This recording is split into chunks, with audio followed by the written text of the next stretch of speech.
Hello friends. आज मैं आप सब के लिए अकबर बीरबल की एक नई कहानी के साथ आई हूँ। कल, आज और कल। एक दिन बादशाह अकबर ने ऐलान किया कि जो भी मेरे सवालों का सही जवाब देगा उसे भारी इनाम दिया जाएगा। सवाल कुछ इस प्रकार से थे। ऐसा क्या है जो आज भी है और कल भी रहेगा? दूसरा, ऐसा क्या है जो आज भी नहीं है और कल भी नहीं होगा? तीसरा, ऐसा क्या है जो आज तो है लेकिन कल नहीं होगा? इन तीनों सवालों के उदाहरण भी देने थे। किसी को भी चतुराई भरे इन तीनों सवालों का जवाब नहीं सूझ रहा था। तभी बिरबल बोला, हुजूर, आपके सवालों का जवाब मैं दे सकता हूँ, लेकिन इसके लिए आपको मेरे साथ शहर का दौरा करना होगा। तभी आपके सवाल सही ढंग से हल हो पाएंगे। अकबर और बिरबल ने वेश बदला और सूफियों का बाना पहनकर निकल पड़े। कुछ ही देर बाद वे बाजार में खड़े थे। फिर दोनों एक दुकान में घुस गए। बिरबल ने दुकानदार से कहा, हमें बच्चों की पढ़ाई के लिए मदरसा बनाना है। तुम हमें इसके लिए 1000 रुपये दे दो। जब दुकानदार ने अपने मुनीम से कहा कि इन्हें 1000 रुपये दे दो, तो बिरबल बोला, जब मैं तुमसे रुपए ले रहा हूँगा तो तुम्हारे सिर पर जूता मारूंगा। हर एक रुपए के पीछे एक जूता पड़ेगा। बोलो, तैयार हो?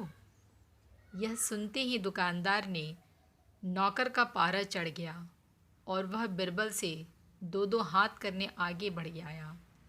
लेकिन दुकानदार ने नौकर को शांत करते हुए कहा, मैं तैयार हूँ, लेकिन मेरी एक शर्त है। मुझे विश्वास दिलाना होगा कि मेरा पैसा इसी नेक काम पर खर्च होगा।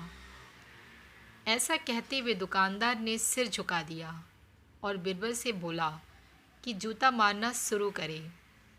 तब बिरबल व अकबर बिना कुछ कहे सुने दुकान से बाहर निकल आए। दोनों चुपचाप चले जा रहे थे कि तभी बिरबल ने मौन तोड़ा। बंदा परवर, दुकान में जो कुछ हुआ उसका मतलब है कि दुकानदार के पास आज पैसा है और उस पैसे को नेक कामों में लगाने की नीयत भी, जो उसे आने वाले कल भविष्य में नाम देगी। इसका एक मतलब यह भी है कि अपने नेक कामों से वह जन्नत में अपनी जगह पक्की कर लेगा। आप इसे यूँ भी कह सकते हैं कि जो कुछ उसके पास आज है कल भी उसके साथ होगा। यह आपके पहले सवाल का जवाब है।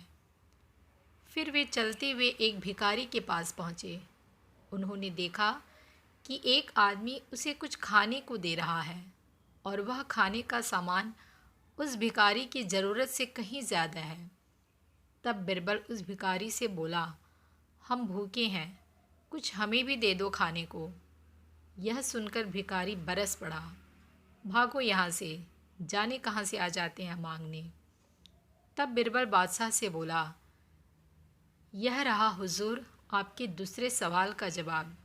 यह भिखारी ईश्वर को खुश करना नहीं जानता। इसका मतलब यह है कि जो कुछ इसके पास आज है वो कल नहीं होगा। दोनों फिर आगे बढ़ गए। उन्होंने देखा कि एक तपस्वी पेड़ के नीचे तपस्या कर रहा है। बिरबल ने पास जाकर उसके सामने कुछ पैसे रखे। तब वह तपस्वी बोला, इसे हटाओ यहाँ से, मेरे लिए यह बेईमानी का पाया गया पैसा है। ऐसा पैसा मुझे नहीं चाहिए। अब बिरबल बोला, हुजूर, इसका मतलब यह हुआ कि अभी तो नहीं है लेकिन बाद में हो सकता है। आज यह तपस्वी सभी सुखों को नकार रहा है, लेकिन कल यही सब सुख इसके पास होंगे। और हुजूर, चौथी मिसाल आप खुद हैं। पिछले जन्म में आपने शुभ कर्म किए थे जो यह जीवन आप शानो शौकत के साथ बिता रहे हैं। किसी चीज़ की कोई कमी नहीं। यदि आपने इसी तरह ईमानदार और न्यायप्रियता से राज करना जारी रखा तो कोई कारण नहीं कि यह सब कुछ कल भी आपके पास ना हो, लेकिन यह ना भूले कि यदि आप राह भटक गए तो कुछ साथ नहीं रहेगा। अपने सवालों के बुद्धिमत्तापूर्ण चतुराई भरे जवाब सुनकर बादशाह अकबर बेहद खुश हुए। तो मिलती हूँ अपनी अगली कहानी में।